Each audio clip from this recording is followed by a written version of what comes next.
Segera download Quran Tadabbur, agar dia meraih tafsir kebaikan. dalam genggaman Contoh, Anda. bulan Ramadan adalah bulan Al-Quran.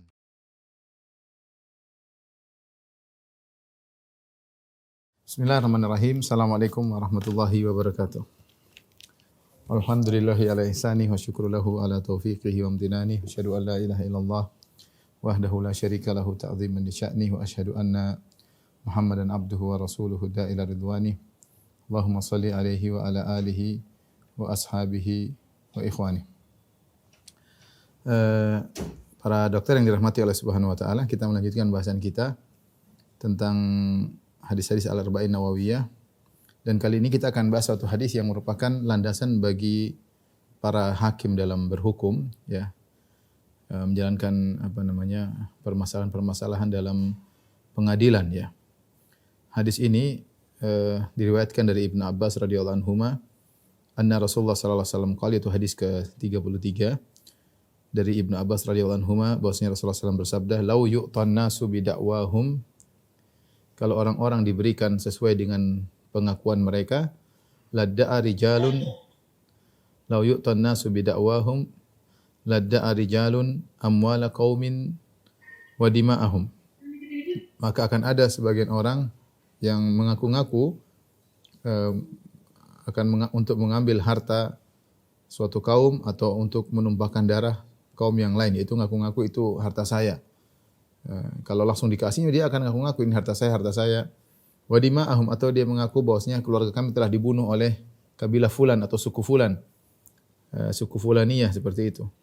Walakinil bayyinatu 'alal mudda'i, tetapi yang harus dilakukan adalah pengaku, pendakwah harus mendatangkan bayyinah, yaitu bukti, wal yamin 'ala man angkar, dan orang yang dituduh dia bersumpah untuk mengingkari tuduhan tersebut. Kata Imam Nawawi rahimahullahu taala, haditsun hasanun, hadis ini hadis yang hasan. Rawahul Baihaqi, diriwayatkan oleh Imam Al-Baihaqi, wa ghairuhu hakadha. Demikian diriwayatkan oleh Baihaqi dan yang lainnya seperti ini, wa ba'dhuhu fi sahihain, dan sebagiannya ada dalam sahihain. Saya ulangi hadis ini, kata Nabi sallallahu alaihi wasallam, "Lau yu'tan nasu bidakwahum ladda'a rijalun amwala qaumin wa dima'ahum, walakin al-bayyinatu 'alal mudda'i wal yamin 'ala man ankar." Kita akan jelaskan.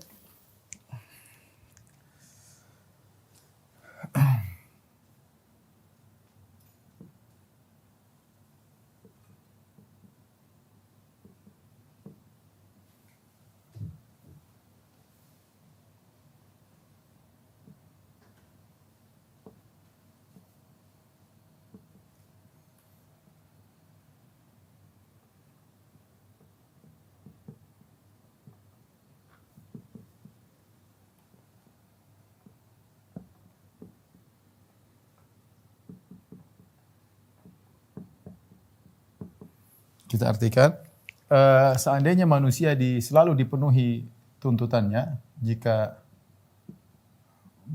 orang-orang selalu dipenuhi tuntutannya, maksudnya pengakuannya, ladda'a rijalun amwala qaumin, maka akan ada orang-orang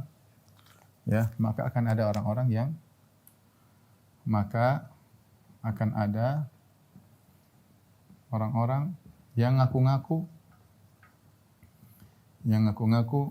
hartanya pada suatu kaum, hartanya ada pada satu kaum,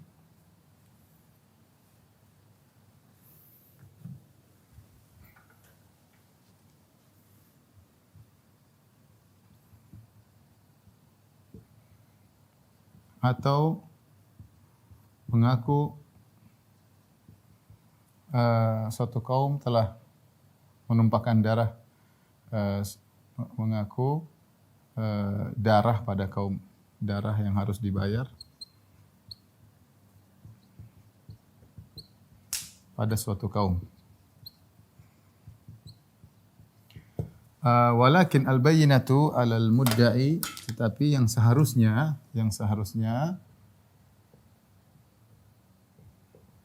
Al-bayyinah 'alal mudda'i, yaitu bukti harus didatangkan oleh sang pengaku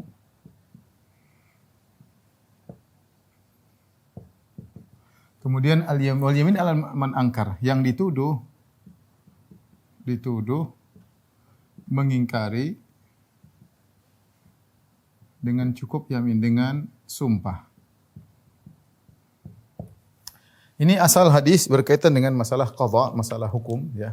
Ini sangat penting ya, karena kita tahu tidak semua orang jujur, tidak semua orang bertakwa kepada Allah Subhanahu wa taala. Kalau setiap ada yang ngaku-ngaku kemudian dikabulkan, maka semua orang akan ngaku. Tahu-tahu datang orang, itu rumah saya, dia ngambil dari saya, kasih. Itu mobil saya, dia ngambil dari saya, dikasih. Kalau begitu kacau. Kacau karena manusia tidak semuanya jujur. Manusia tidak semuanya jujur. Ya, makanya dia mengatakan, "Lau yu'tun nasu bidakwam." Jika orang selalu dipenuhi tuntunannya, pengakuannya, maka repot. Akan ada nanti lada'a rijalun, akan ada sekelompok orang yang mengaku itu harta kami. Padahal itu harta milik orang lain, tapi mereka ngaku. Lebih daripada itu, wa dima'ahum, bahkan ngaku-ngaku mereka telah membunuh adik kami.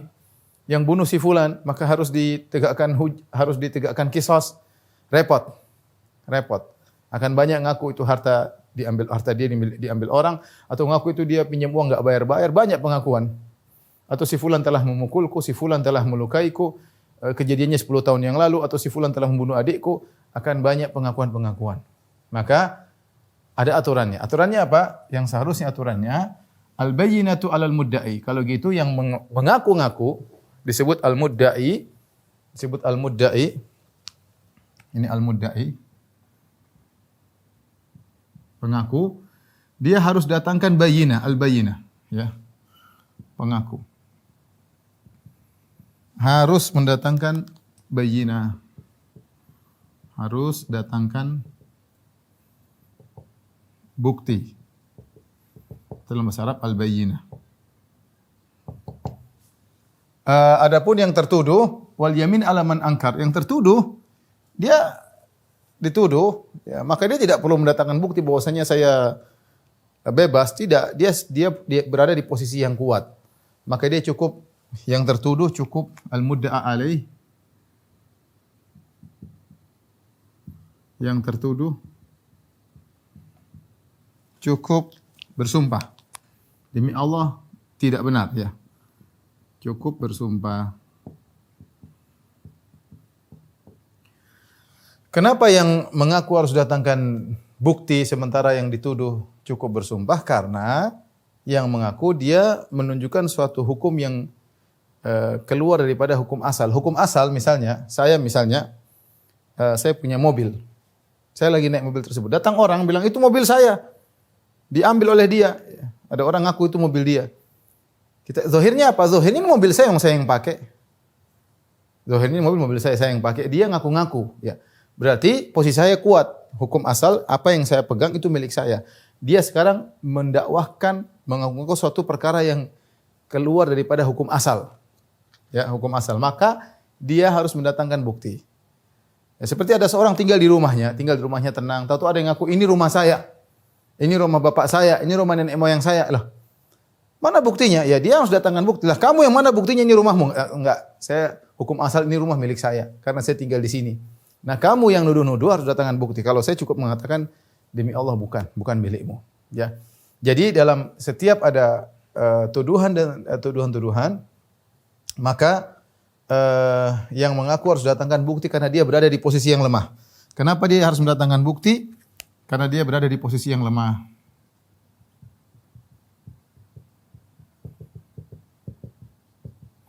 Lemah yaitu menyelisih hukum asal.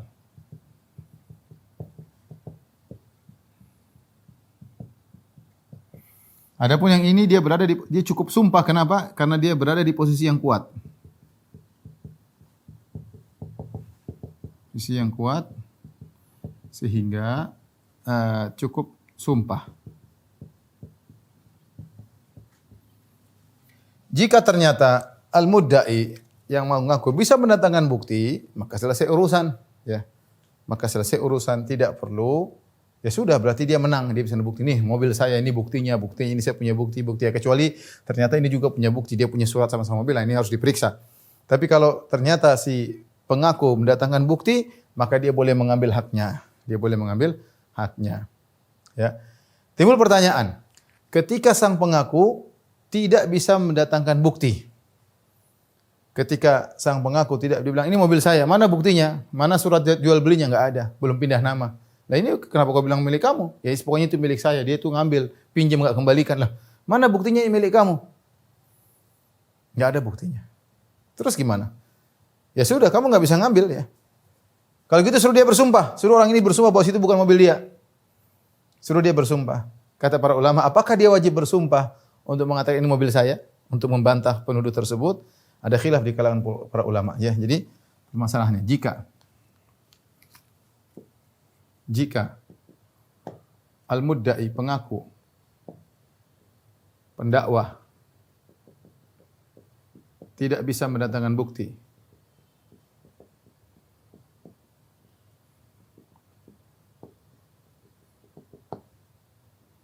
apakah agar bebas yang tertuduh al-mudda' alaih harus bersumpah?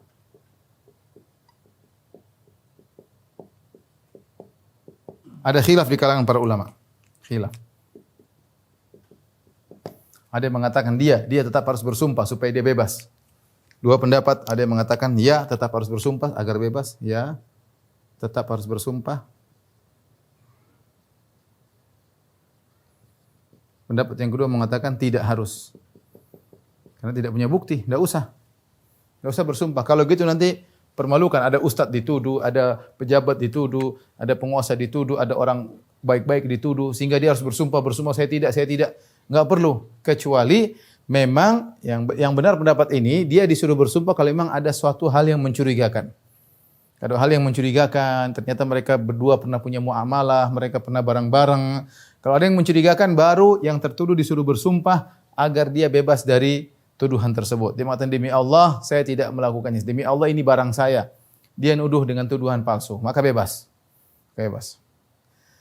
Tersebutlah di zaman Nabi SAW ada seorang namanya Ash'ath bin Qais. Ya. Dia ada masalah dengan seorang. Dia mengatakan, Kana baini wa baina rajulin khusumatun fi bi'r.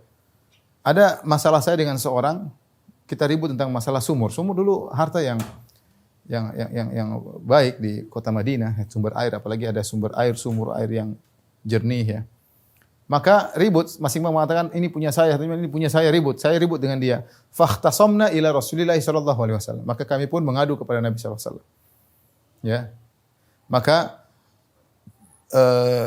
saya bilang ini adalah sumur saya. Dia bilang enggak, itu sumur dia. Maka Rasulullah SAW mengatakan kepada kami, ya, syahidaka au yaminuhu. Kata Nabi, kau harus datangkan dua saksi bahwa situ sumur kamu. Dia bilang kepadaku, kata Nabi SAW, wahai Ash'ath bin Qais, kau harus datangkan dua saksi bahwa menunjukkan itu sumurmu. Kalau enggak, dia cukup bersumpah bahwa itu bukan sumurmu, itu sumur dia.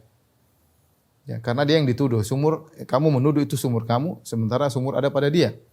Ya, kalau kamu bisa membuktikan kau punya dua saksi itu sumurmu, maka ambil sumurmu. Kalau enggak, dia cukup bersumpah. Maka aku berkata kepada Nabi, idzan sayahlif wala yubali. Ya Rasul, ini orang ini kalau disuruh bersumpah, dia akan sumpah, dia tidak peduli. Dia akan sumpah, tidak peduli. Kata Nabi SAW, laisa laka illa dzak. Tidak ada kecuali itu aturannya. Maka turunlah firman Allah Subhanahu wa taala. Kata Nabi SAW, ya, man halafa, ya, barang siapa yang bersumpah, ya, ala halfin dengan suatu sumpah, ya, kemudian dengan sumpah tersebut dia menghalalkan harta yang tidak halal bagi dia, ya, maka dia akan masuk neraka. Ya. Maknanya demikian. Dia berani bersumpah mengambil harta yang bukan milik dia, maka dia akan masuk neraka. Maka turunlah firman Allah Subhanahu wa taala, innal ladzina yashtaruna bi ahdillahi wa aymanihim tsamanan qalilan ulaika la khalaqa lahum fil akhirah wa la yukallimuhumullah wa la yanzuru ilaihim yaumal qiyamati wa lahum adzabun alim. Sungguhnya orang-orang yang membeli sebagian dunia dengan sumpah palsu maksudnya, maka orang-orang tersebut, orang ini tidak akan mendapatkan bagian di akhirat. Allah tidak akan berbicara dengan dia, Allah tidak akan memandang dia pada hari kiamat kelak. dan Allah tidak akan mensucikannya, walahum adzabun alim, bagi dia azab yang pedih. Turunlah ayat tersebut memperingatkan. Ya. Jadi kalau kita berbicara tentang hukum dunia ya cuma itu. Yang ngaku-ngaku harus punya bukti. Kalau enggak punya bukti ya sudah. Yang dituduh tinggal bersumpah demi Allah, bukan. Itu milik saya, bukan milik dia. Selesai. Kita tidak bisa lebih daripada itu karena kita tidak tahu ilmu gaib. Kita tidak punya ilmu gaib. Inilah yang perlu diperhatikan dalam proses pengadilan. Ini secara sederhana tentunya kalau kita masuk dalam proses pengadilan maka perkaranya sangat pelik. Taib, kita bicara tentang al-bayyinah. Apa yang dimaksud dengan al-bayyinah? Bukti. Bukti yang harus didatangkan.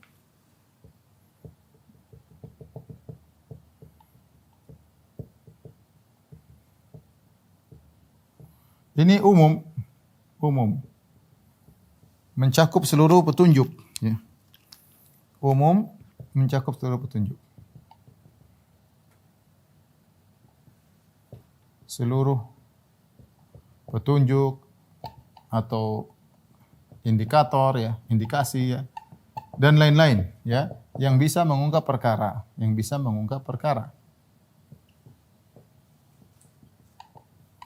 Makanya kalau kita lihat dalam Al-Quran,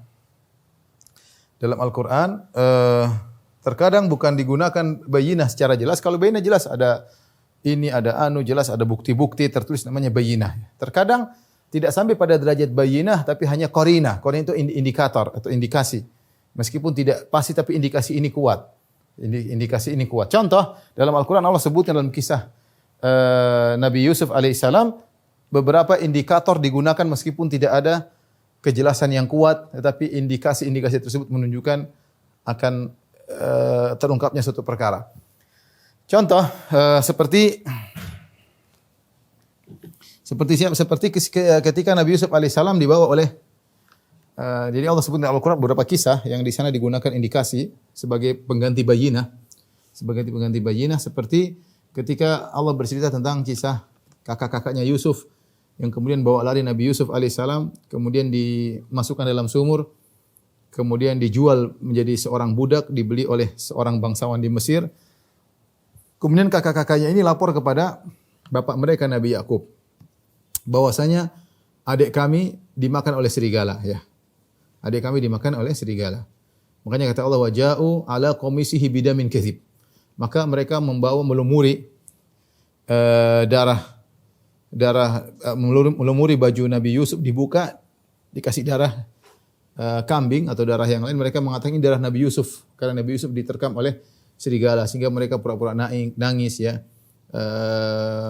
Waja'u abahum isya yabkun, mereka menangis. Mereka membuat drama seakan-akan Nabi Yusuf benar-benar terbunuh. Di antara bukti yang mereka bawa adalah baju yang berlumuran darah. Mereka bawa, ya ayahanda, adik kita Yusuf, anakmu telah mati dimakan serigala. Ini darahnya. Mana Yusufnya? Sudah dikubur. Tapi Nabi Yakub alaihissalam tidak tahu ilmu gaib. Dia seorang nabi, tidak tahu ilmu gaib.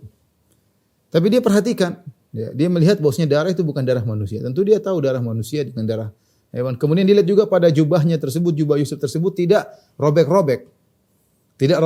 Kalau memang diterkam serigala harusnya bajunya robek-robek. Kemudian ada bekas cakar serigala, harusnya demikian. Tapi bajunya normal, tidak ada robek-robeknya, berlumuran darah. Maka dia tahu ini kedustaan. Ini bukan bukti, ini justru bukti menunjukkan kalian berbohong. Qala bal sawwalat lakum anfusukum amran. Meskipun dia tidak memastikan, dia bilang kalian telah terbawa oleh hawa nafsu kalian, ya. Dia tidak menolak secara pasti, tapi indikasi bahwasanya ini adalah kedustaan karena seharusnya kalau Yusuf dibunuh oleh serigala, bajunya akan robek-robek dan darahnya mungkin berbeda. Ini buktinya, bajunya baik-baik saja, tidak ada robekan-robekan, menunjukkan dia tidak diterkam serigala. Ini bajunya dicopot, dikasih darah, ya, dikasih darah. Ini contoh bahwasanya mereka mendatangkan bayinah namun tidak cukup. Justru mereka mendatangkan bukti yang tidak cukup atas pengakuan mereka. Justru Nabi Yakub alaihissalam punya indikasi kuat menunjukkan apa yang mereka mengaku tersebut, yang mereka akui tersebut adalah kedustaan. Ya. Ini contoh Allah SWT dalam Al-Quran. Juga kisah berikutnya juga dalam kisah surat Yusuf juga alaihissalam, ketika Nabi Yusuf dituduh berzina, hendak menzinahi atau dituduh hendak menzinai Imra'atul Aziz, istri dari sang bangsawan yang dikenal oleh sebagian ahli tafsir disebut dengan Zulaikha atau Zulaikha ya. Ketika Allah sebutkan ya wastabaqal baba wa qaddat qamisahu min duburin wa alfaya sayyidaha ladal bab. Akhirnya Yusuf dirayu-rayu, artinya dia pun kabur. Ketika dia kabur, maka kemudian ditarik bajunya dari belakang oleh sang wanita yang sudah sangat berhasrat kepada Yusuf. Yusuf kabur, maka ditariklah dari belakang, akhirnya Yusuf bisa lolos. Ketika Yusuf lolos, tahu-tahu mereka ketemu dengan suami dari wanita tersebut di pintu. Sang wanita Zulaikha ini langsung menuduh Yusuf. Dia katakan kepada suaminya, "Ma jaza'u man arada bi ahlika su'an illa ayusjana aw adzabun alim." Wahai suamiku, apa balasan bagi seorang yang hendak berbuat buruk kepada istrimu? Jadi dia provokasi dan dia pandai membolak-balikkan fakta. Dia bilang, apa balasan bagi seorang yang hendak berbuat buruk kepada istrimu, ingin menzinai istrimu? Illa ayusjana, tidak lain kecuali dihukum, dipenjara, atau adzabun alim, atau disiksa dengan siksaan yang pedih. Cuma dua. Seakan-akan suatu perkara yang harus diterima oleh suaminya. Ketika itu Yusuf menolak. Dia dituduh sekarang. Dan wanita tersebut ngomong tidak ada bukti. Yusuf menolak. Hiya rawadatni an nafsi. Dia yang nuduh, dia yang merayu aku. Ya. Tapi bagaimana cara menentukan mana yang benar, mana yang salah? Akhirnya Allah mentakdirkan di situ ada salah seorang dari keluarga Zulaikha yang melihat kondisi. Dia mengatakan, kata Allah, syahida syahidun min ahliya in kana qamisuhu qudda min qubulin fasadaqatu huwa minal kadhibin. Kalau baju Yusuf terkoyak dari depan, berarti Zulaikha yang benar, Yusuf yang berdosa. Berarti Yusuf ingin memeluk Zulaikha dan Zulaikha dorong-dorong. Ya harusnya yang terkoyak dari depan, enggak mungkin dari belakang. Ya karena namanya kalau orang ingin memperkosa seorang wanita, tentu dia dari depan, ya kemudian sang wanita kemudian mendorong-dorong, harusnya dikoyak dari sini, terkoyak. Wa in kana qamisuhu qudda min duburin fakadzabat wa huwa minas shadiqin. Tapi kalau ternyata baju terkoyak dari belakang, maka perempuan ini dusta, Zulaikha dusta dan Yusuf yang benar. Ini bukan bukti nyata, tapi indikasi saja, indikasi. Apa kata Allah? Falamma ra'a qamisahu qudda min duburin qala innahu min kaidikun. Inna kaidakunna azim. Tatkala dia ternyata baju Nabi Yusuf terkoyak dari belakang, dia tahu bahwasanya Yusuf yang benar, Yusuf yang dirayu, bukan Yusuf yang merayu. Ini contoh bahwasanya terkadang ketika bayinah tidak ada, ya, tidak ada kejelasan, ya, tapi ada indikasi yang kuat, maka indikasi tadi bisa digunakan sebagai pengganti bayinah, ya. Kalau pengganti bayinah jelas, kita lihat seorang nembak orang, pistolnya dipegang dia, ya jelas dia yang bunuh, itu namanya bayinah, tegas-tegas jelas. Ya, tegas-tegas jelas, ya. Ketangkap basah misalnya. Kalau tidak ada bayinah, ya, atau misalnya seorang menggunakan morfin di tes darahnya, jelas berarti dia menggunakan, ini jelas, ini bukan lagi indikasi, ini benar-benar bayinah. Indikasi adalah satu hal yang tidak sampai pada derajat bayinah, tetapi hanya qarina, tapi menunjukkan dengan kuat bahwasanya kejadiannya demikian, dan ini bisa menduduki kedudukan bayinah. Jadi mau saya perkataan dalam hadis walakin al-bayyinah 'alal mudda'i, bahwasanya bukti harus didatangkan oleh orang yang mengaku. Bukti ini bisa jadi suatu yang sangat jelas, bisa jadi suatu yang tidak sampai pada kejelasan tapi kuat menunjukkan akan hal tersebut. Contoh lagi, misalnya Allah sebutkan dalam Al-Qur'an juga, ya, dua kisah Nabi Sulaiman, ya, bersama Nabi Daud alaihissalam, ya. Nabi Sulaiman sama Nabi Daud ketika tentang kisah ada dua orang wanita, kisahnya masyhur, kita sudah dengar dulu, ya, sering diceramahkan. Ya, jadi kisah seorang disebutkan dalam hadis, ya, dalam hadis, bukan dalam Al-Qur'an, dalam hadis, ya. Ketika ada seorang wanita tua dan muda, kemudian mereka bawa anak mereka. Tiba-tiba mereka meletakkan anak mereka ada kerjaan, tiba-tiba ada serigala yang makan dari anak wanita yang muda. Wanita yang tua, anaknya dimakan. Ketika anaknya dimakan, wanita tersebut pulang, dia lihat anaknya sudah dimakan serigala. Maka dia ambil anak dari wanita yang muda. Dia ambil dari anak wanita yang muda. Wanita yang muda pulang, dia bilang, itu anak saya. Kata wanita tua, enggak, anakmu sudah dimakan serigala. Enggak itu anak saya. Akhirnya ribut, mereka pergi ke Nabi Daud alaihissalam, dan Nabi Daud berhukum dengan hukum asal seorang yang memegang anaknya, itu anaknya. Ini wanita tua pegang anaknya, ini wanita muda ngaku-ngaku. Ini anak dia. Maka Nabi Daud bertanya, mana buktimu bahwasanya itu anakmu wahai wanita yang muda? Tidak ada bukti. Tidak ada bukti. Ketika tidak ada bukti, sementara anak itu berada di pegangan yang tua, berarti hukum asal ini anak dia kan. Hukum asal kalau seorang pegang barang itu barang dia. Hukum asal demikian. Sekarang yang mengaku adalah yang muda, ngaku bahwa itu anak dia direbut oleh wanita yang tua.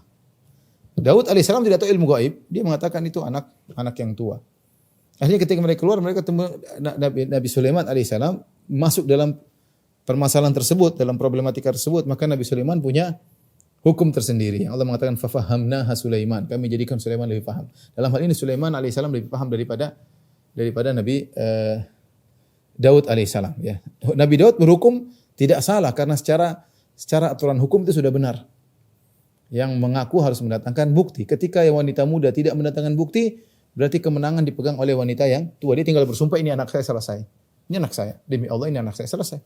Kamu enggak ada bukti, ini anakmu.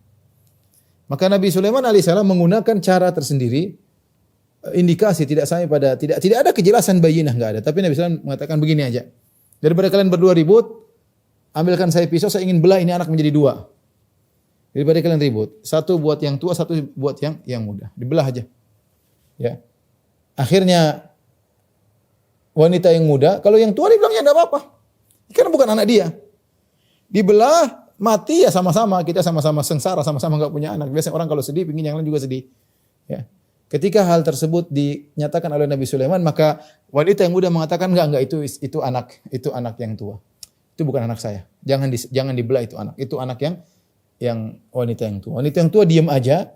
Ketika itu Sulaiman paham bahwa ini anak bukan anak dari wanita yang tua. Tapi anak dari wanita yang muda. Kenapa dia tidak tega melihat anaknya dibelah? Ya. Dibelah dua ya. Ya, kalau seandainya itu adalah anak dari wanita yang tua, tentu dia mengatakan jangan ambil saja. Tapi ternyata yang gelisah justru wanita yang muda. Ini Nabi Sulaiman berhukum dengan indikasi. Dengan indikasi ya. Dengan indikator, bukan dengan bayinah. Kasih sayang seorang ibu kepada anak ini menunjukkan bahwasanya ini anak adalah anak dia meskipun dia tidak bisa datangkan bukti. Ya kalau zaman sekarang sih tinggal periksa DNA dan yang, tapi kita bicara zaman dahulu tidak ada seperti itu. Maka di sini lihat Nabi Sulaiman alaihissalam menggunakan indikasi untuk menetapkan bahwa itu anak adalah milik dari wanita yang muda tersebut. Contoh lagi yang dipraktikkan oleh Nabi SAW menghukum dengan indikasi. Seperti ketika dalam perang Khaybar. Jadi kita tahu sebelum perang Khaybar ada namanya perang Khandaq. Dalam perang Khandaq ketika kaum muslimin diserang oleh 10.000 pasukan, di kota Madinah masih tersisa satu kampung namanya Bani Quraidah. Bani Quraidah ya. Sebelumnya lagi sudah diusir Bani Nadir. Bani Nadir diusir sebelumnya, kemudian tinggal Bani Quraidah dan Bani Nadir bekerja sama untuk berkhianat tatkala perang Khandaq. Akhirnya Bani Quraidah dihukum oleh Nabi SAW. Sementara kemudian sebelumnya Huyai bin Akhtab hartanya dia bawa lari ketika diusir dalam kisah Al-Hasyr, yaitu kisah perang melawan Bani Nadir. Ketika itu Bani Nadir yang dipimpin oleh Huyai bin Akhtab pergi meninggalkan kota Madinah menuju ke Khaybar. Di sana dia bawa harta yang sangat banyak, emas yang sangat banyak. Itu Nabi baik ini mengatakan silakan kalian pergi. Kalian pergi meninggalkan kota Madinah. Tidak dibunuh karena mereka ingin bunuh. Nabi SAW kemudian ketahuan dan akhirnya Nabi maafkan mereka, tapi dengan syarat kalian harus keluar dari kota Madinah. Mereka berkhianat. Padahal mereka sudah perjanjian damai antara kaum muslimin dengan orang Yahudi. Tapi mereka berkhianat. Akhirnya mereka ingin bunuh Nabi, ketahuan dan Nabi menyerang. Akhirnya mereka minta dimaafkan, Nabi maafkan, tapi kalian silakan pergi dari kota Madinah. Dengan syarat kalian membawa harta kalian, satu orang bawa suketan, satu onta, tidak boleh bawa senjata apapun. Berangkatlah Huyai bin Akhtab, bapaknya Sofiyah, kepimpinan Yahudi Bani Nadir. Kemudian dia pergi meninggalkan kota Madinah, pergi ke Khaybar dan dia bawa harta yang sangat banyak. Emas yang sangat berlimpah ruah. Emas yang sangat berlimpah ruah. Kemudian pada tahun 5 Hijriah, dia provokator, kemudian dia pun bergabung dengan Bani Quraidah, ya. Kemudian ingin berkhianat kepada Nabi SAW. Akhirnya mereka terbunuh, Bani Quraidah dan juga Huyai bin Akhtab terbunuh dalam perang Khandaq. Pada tahun 7 Hijriah, Rasulullah menyerang Khaybar. Sisa-sisa orang Yahudi di sana. Ada permasalahan Rasulullah serang sampai akhirnya Rasulullah SAW menguasai, menaklukkan setelah benteng keberapa, kalau benteng ke-7 atau benteng ke-9, karena sulit sekali berperang di Khaybar. Akhirnya mereka minta perdamaian. Minta perdamaian, kata Rasulullah SAW kepada pembesar-pembesar di situ, boleh perdamaian, tapi semua harta kalian tunjukkan kepadaku. Tak boleh kalian bohong. Kalau kalian bohong, maka tidak ada perdamaian. Akhirnya salah seorang dari tokoh Yahudi di situ, menantunya Huyai bin Akhtab, dia mengatakan, ya Rasulullah, kita tidak punya harta. Kamu jangan bohong, enggak, kita enggak punya harta sama sekali. Kita enggak punya harta sekali, harta sudah habis.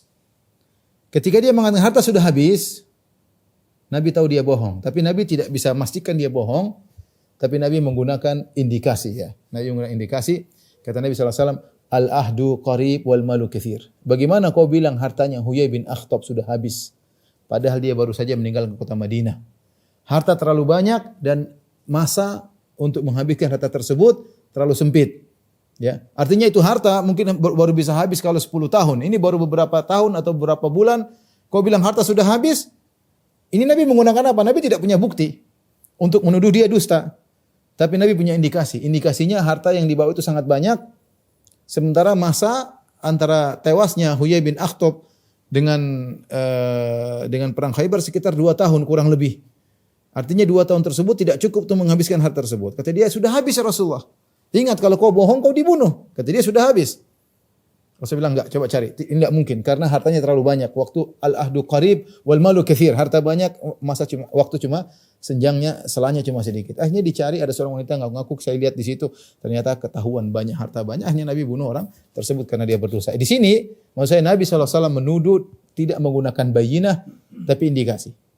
Indikasi bahwasanya tidak mungkin hartanya habis dalam waktu yang singkat tersebut. Ini contoh Nabi SAW menggunakan indikasi untuk menghukum ya, menghukum. Sama juga ada bayinah yang tidak begitu kuat, namun terkadang digunakan. Seperti ketika ada seorang wanita muslimah yang dibunuh, ada seorang lelaki Yahudi memukulkan batu di zaman Nabi SAW, memukulkan batu kepala wanita Yahudi tersebut kepada seorang wanita muslimah. Akhirnya wanita muslimah tadi terus meninggal dunia. Sebelum dia meninggal dunia, napasnya terakhir, ada kaum muslimin yang datang, dia tanya, siapa yang bunuh kamu? Dia sudah enggak bisa ngomong. Itu perempuan sudah meninggal dunia. Tapi lelaki ini bertanya, dia sebut nama-nama orang Yahudi. Si fulan kah? Dia enggak jawab. Si fulan kah? Dia enggak jawab. Si fulan kah? Ketika sebut nama seorang, dia nganggukkan kepala. Ini bukan bayinah yang kuat ya. Kita tentu harus ya, tapi ini sudah qarina, indikasi yang sangat kuat meskipun tidak sampai pada derajat bayinah. Tapi akhirnya diamalkan oleh Nabi SAW. Akhirnya dicarilah orang tersebut yang orang tadi mengatakan iya. Akhirnya dia mengaku dan akhirnya dibunuh sebagaimana dia membunuh wanita muslimah tadi. Ya. Ini contoh juga di zaman Nabi SAW. Taib, demikian juga kalau kita baca para akhbarul qudat, yaitu para hakim-hakim kaum muslimin, mereka juga terkadang tidak menemukan bayinah, terkadang mereka menggunakan indikator-indikator yang kuat. Ya, kalau ada bayinah selesai urusan. Ada buktinya, ada ini, ada tanda tangannya, ada misalnya sekarang ada CCTV-nya, selesai urusan. Ini bayinah jelas sekali, kamu kesini, kamu ngambil barang, ini fotomu, ini videomu, jelas. Ya. Tapi kalau tidak ada, terkadang seorang berhukum dengan menggunakan indikasi. Tapi indikasi tersebut harus kuat dan seorang harus memiliki firasat yang kuat. Ya. Contoh seperti disebutkan dalam suatu kisah, ada seorang qadhi ya, didatangi oleh 2 orang. Salah satu mengatakan, wahai qadhi, wahai hakim, ini orang saya titip uang sama dia, terus saya sekarang minta kembali. Dia bilang saya tidak titip uang sama dia. Dia menolak, dia mengaku bahwasanya tidak ada uang dititipkan sama dia. Terus kata sang qadhi kepada orang yang tertuduh, kamu dititip uang sama dia? Kata dia, enggak, ini saya enggak kenal orang ini. Orang ini ngaku-ngaku saya dititip uang sama saya enggak kenal dia. Kata sang itu, enggak, kita ketemu kok waktu itu di sini, saya tidak ingat. Kau tidak titip uang sama saya sama sekali. Qadhi mengatakan, wahai kali engkau yang nuduh bahwasanya dia telah membawa lari uangmu, ada enggak buktimu? Adakah bayinah? Bukti ada atau tidak? Kata dia, enggak ada. Nah, kalau enggak ada terus gimana? Kamu dititipin uang enggak? Demi Allah enggak. Dia bersumpah, demi Allah saya tidak titipin uang. Nah, seharusnya dalam kondisi demikian yang dimenangkan adalah yang tertuduh, ya. Yang tertuduh. Sama seperti tadi seorang sahabat Ash'ath bin Qais, dia berkata, "Ya Rasulullah, dia ngambil sumur saya." Kata Rasulullah, "Allah kabayyinah, kau punya bukti atau tidak?" Kata dia, enggak ada. Kata Rasulullah, "Syahidaka au yaminuhu." Kau harus datangkan 2 saksi bahwa situ sumurmu, kalau tidak dia cukup bersumpah. Kata sahabat, "Ya Rasulullah, idzan yahlif wa la yubali." Kalau itu dia akan sumpah dan tidak peduli. Orang ini enggak takut kepada Allah, dia asal sumpah saja. Kata Rasulullah, "Laisa laka illa dzak." Tidak ada cara lain kecuali ini. Terus pakai cara apa? Tapi ingat, siapa yang bersumpah dengan nama Allah untuk mengambil hak orang lain, dia akan masuk neraka. Dia akan masuk neraka. Tadi sudah disebutkan ayat yang turun mengancam akan hal ini. Ya, tapi demikianlah, tidak ada indikasi. Maka sang qadhi, sang hakim berkata, "Kau punya bukti?" Kata saya, enggak punya bukti. "Kau yang tertuduh, apakah kau mengambil hartanya?" "Enggak, dia enggak pernah titip uang sama saya." Demi Allah dia enggak pernah titip uang sama saya. Tapi sang qadhi ini cerdas. Dia bilang, "Duduk sebentar, duduk, kalian berdua duduk." Terus dia bilang, kamu taruh uang, titip uang sama dia di mana?" "Di sana, Pak Hakim, saya titip sama di sana, di satu tempat, tempatnya begini." "Kamu tahu?" "Saya enggak tahu." "Enggak, itu dia, saya enggak kenal dia kok." "Ya udah. Ya sudah, kamu ke sana. Kamu coba, kamu bilang kamu taruh ketemu sama dia di sebuah pohon." "Iya, benar." "Ya sudah, kamu coba ke sana, kamu gali itu bawah pohon, siapa tahu kamu simpan situ, mungkin kamu lupa." "Enggak, qadhi, saya enggak lupa." "Enggak, kamu pergi aja. Pergi aja ke sana, mungkin kamu lupa. Ini dia enggak kenal kamu kok." Akhirnya yang menuduh tadi jalan, dia berangkat pergi menuju, dan tempatnya jauh. Jauh. Akhirnya qadhi biarkan yang tertuduh duduk situ, dia ngobrol-ngobrol sana ngalor ngidul sana kemari. Setelah agak lama, tahu-tahu sang qadhi bertanya sama orang ini, "Kawanmu tadi sudah sampai belum?" Orang ini tanpa sadar dia mengatakan, "Belum qadhi, tempatnya masih jauh." "Kamu tadi bilang ketahuan." Akhirnya ini contoh. Ini dia menggunakan firasat cara, ya. "Kamu tadi bilang kamu tidak kenal dia. Kamu tidak pernah ketemu dia. Sekarang kamu tahu tempatnya ternyata masih jauh. Berarti kamu ini akhirnya ketahuan, ya." Akhirnya apa? Ketahuan, ya.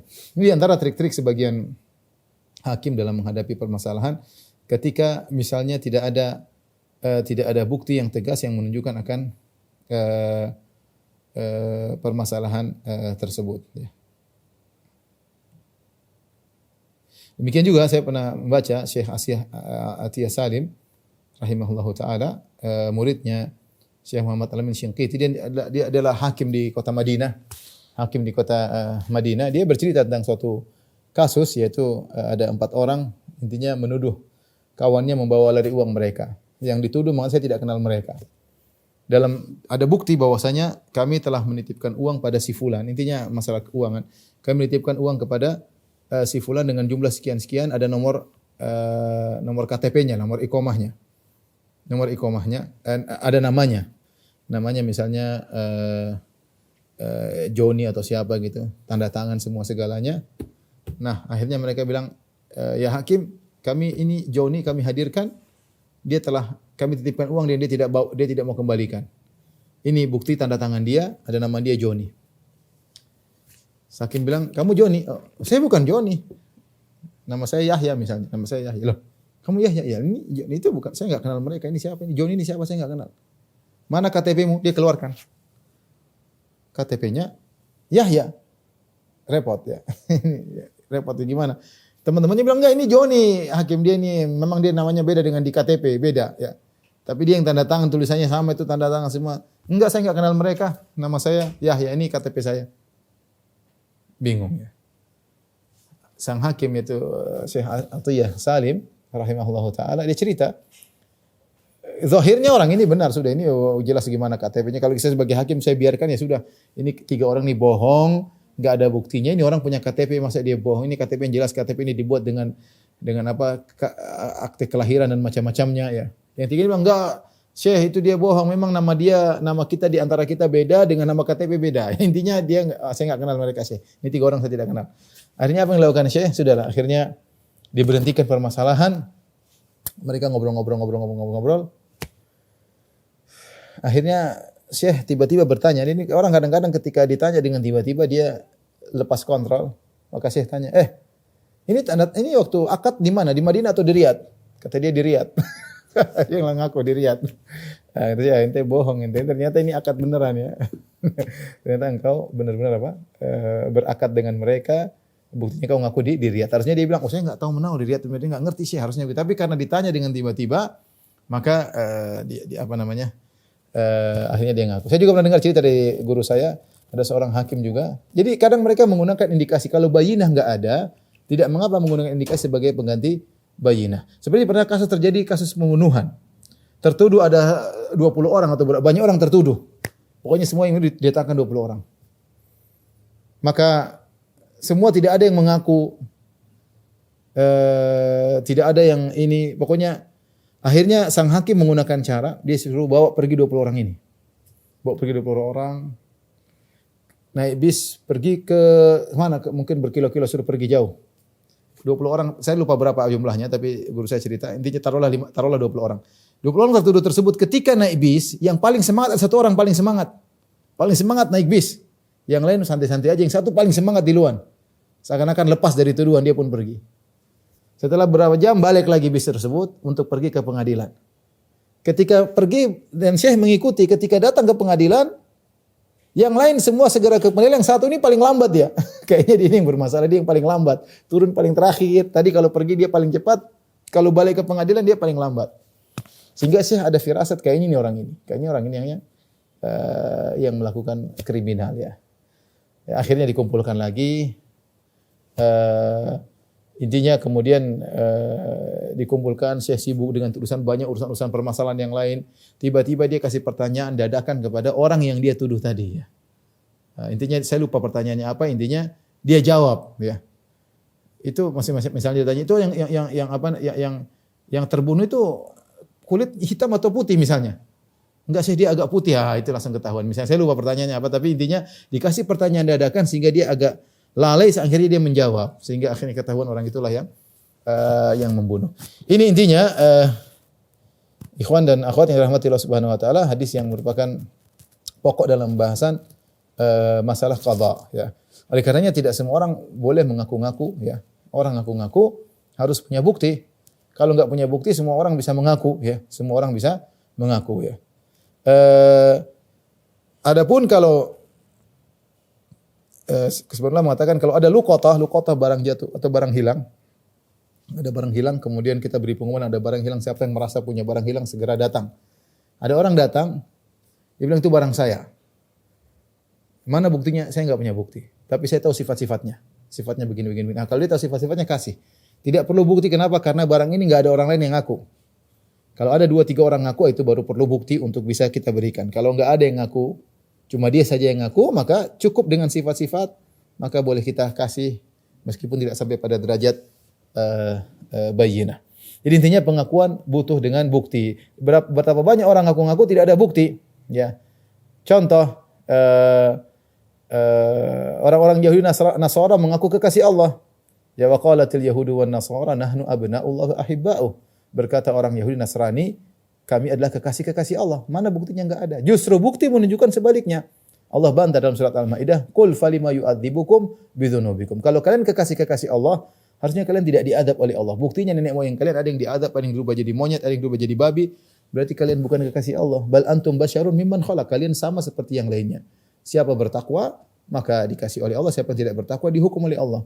Kalau kalian adalah suku bangsa yang pasti dicintai oleh Allah, harusnya nenek moyang kalian tidak dirubah menjadi babi dan monyet. Ternyata nenek moyang kalian ada yang dirubah menjadi babi dan monyet. Demikian juga turun ayat namanya ayatul imtihan yang minta bukti. Ayatul imtihan itu dalam surat Ali Imran. Ada orang-orang ngaku-ngaku cinta kepada Allah Subhanahu wa taala, maka perlu bukti. Kalau enggak ada bukti kita enggak terima pengakuan tersebut ya. Apa kata Allah? Qul in kuntum tuhibbunallaha fattabi'uni yuhibbukumullah.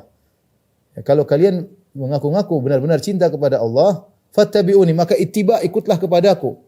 Ya, bukti bahwasanya seorang cinta kepada Allah, dia mengikuti Nabi sallallahu alaihi wasallam. Percuma mengaku saya cinta sama Allah tapi enggak jalankan sunnah Nabi. Percuma mengaku cinta kepada Nabi, cinta kepada Allah tapi semua larangan Nabi dia langgar. Semua larangan Nabi dia kerjakan, ya. Enggak bisa, ya. Allah turunkan ayat namanya ayatul imtihan, kata Ibnu Katsir, ayatul imtihan, ayat ujian. Untuk membuktikan, menuntut bukti orang-orang yang mengaku-ngaku cinta kepada Allah. Qul in kuntum tuhibbunallah, katakanlah kalian yang mengaku cinta kepada Allah. Kalau kalian benar-benar cinta kepada Allah, fattabi'uni, wahai Muhammad katakanlah kepada mereka, kalau kalian benar cinta kepada Allah, fattabi'uni, maka ikutilah aku. Mana ittiba kepada Nabi sallallahu alaihi wasallam. Kalau enggak ada ittiba, tidak mengenal sunnah Nabi, omong kosong kalian cinta kepada Allah Subhanahu wa taala. Sebagaimana seorang penyair berkata, "Kullun yadda'i waslan bi Laila wa Laila la tukirruhum bidzaka." Semua orang mengaku kekasihnya Laila, pacarnya Laila, tapi Laila tidak kenal mereka semua. Mana buktinya Anda kekasihnya Laila ya? Mana buktinya bahwasanya Anda adalah mencintai Allah Subhanahu wa taala. Seperti kita juga sekarang betapa banyak orang mengaku kami ahlus sunnah wal jamaah. Ahlus sunnah artinya apa? Pengikut sunnah Nabi. Mana buktinya Anda pengikut sunnah Nabi sallallahu alaihi wasallam? Sebagian orang mengaku pengikut sunnah Nabi sallallahu alaihi wasallam tapi yang dikerjakan tidak ada sunnah. Artinya bid'ah semua. Karangan sendiri bukan karya Nabi, bukan ajaran Nabi sallallahu alaihi wasallam, karya sendiri. Lah gimana ahlus sunnah tapi tidak ada sunnah yang dikerjakan. Justru yang dipegang dijadikan barometer permusuhan, dijadikan barometer keimanan perkara-perkara yang bukan diajarkan oleh Nabi sallallahu alaihi wasallam. Lagi mana mengatakan ahlus sunnah sementara akidah dibangun bukan di atas dalil, pakai pemikiran, ibadah juga tradisi bukan dalil, repot kalau begitu. Ahlus sunnah harus ada pembuktian. Nama harus ada buktinya. Kalau enggak ada bukti ya kita bilang hanya sekedar pengakuan. Pengakuan tidak bisa kita terima karena Nabi mengatakan kalau semua orang diberikan luyu'tun nasu bidakwahum, kalau setiap pengakuan kita akui, la da'a rijalun amwala qaumin wa dima'ahum, maka akan banyak orang ngaku-ngaku, walakin al-bayyinah 'alal mudda'i, tapi yang ngaku-ngaku harus datangkan bukti. Demikian saja alhamdulillah kajian kita, insyaallah kita lanjutkan pada kajian berikutnya. Kurang lebihnya saya mohon maaf kepada dokter sekalian. Wabillahi taufiq wal hidayah. Assalamualaikum warahmatullahi wabarakatuh.